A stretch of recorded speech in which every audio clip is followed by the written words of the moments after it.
যাই বলা হয় তারা একটা শব্দ শুনিয়ে দেয়, কি সেটা? সংবিধান। সংবিধান উচ্চারণ করতে গেলে শেষে আছে ধান। তারা ভেবেছে এটা বোধ হয় ধানের শীষ, সেই কারণে বারবার বলে সংবিধান। এটা ওই যে নির্বাচনের আগে নিকৃষ্ট স্লোগান দিত, কি জানি, লাগারে লাগা ধান লাগা, ওই ধান নয়। এটা ৭২-এর মুজিববাদী সংবিধান, পরবর্তীতে শেখ হাসিনার সংবিধানে রূপান্তর হয়েছে।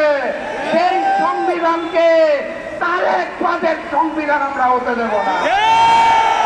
কথাবার্তা পরিষ্কার, গণভোটের রায়কে সম্মান জানিয়ে বাস্তবায়ন করুন, না হলে এই আন্দোলন করে তোলা হবে, মসনদ থাকবে না ইনশাআল্লাহ। এর পথে যাত্রা শুরু, জীবন অথবা মৃত্যু। আসসালামু আলাইকুম। সংগ্রামী ভাই এবং বন্ধুগণ, আজকের 11 দলীয় ঐক্যের এই বিক্ষোভ সমাবেশে এখন আপনাদের সামনে বক্তব্য রাখবেন লিবারেল ডেমোক্রেটিক পার্টির সম্মানিত প্রেসিডিয়াম সদস্য জননেতা জনাব ডাক্তার ওমর ফারুক। জনাব ডাক্তার ওমর ফারুক এখন বক্তব্য রাখছেন। বিসমিল্লাহির রহমানির রহিম।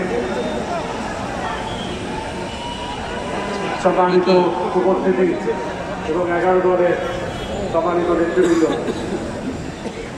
বিএনপির ভারপ্রাপ্ত চেয়ারম্যান তারেক রহমান সাহেব যখন দেশে ফিরলেন, উনি বললেন আলী হাজত রায়, উনি নির্বাচনের আগে গণভোটের পক্ষে উনি ভোট দিতে আহ্বান জানাচ্ছেন। যদিও বিএনপির অনেক নেতৃবৃন্দ তলে তলে ভোটের প্রচারণা করে। We also have a plan. আমরা যারা 11 দল এখানে একত্রিত হয়েছি, we also have a plan. We will never allow fascism to return to Bangladesh.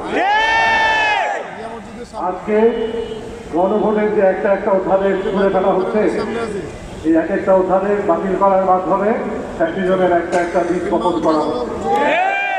এই প্রতিটা বীজকে আমরা অঙ্কুরেই ছুঁড়ে দেব।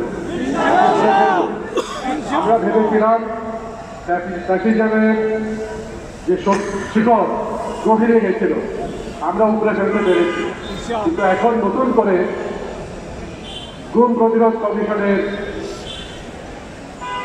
যে প্রস্তাব, সেটা বাদ করা হচ্ছে। বিচারক নিয়োগ প্রক্রিয়ায় সংবিধান অধ্যাদেশ বাদ করা হচ্ছে। এগুলোর মাধ্যমে একটা করে ফ্যাসিজমের বীজ বপন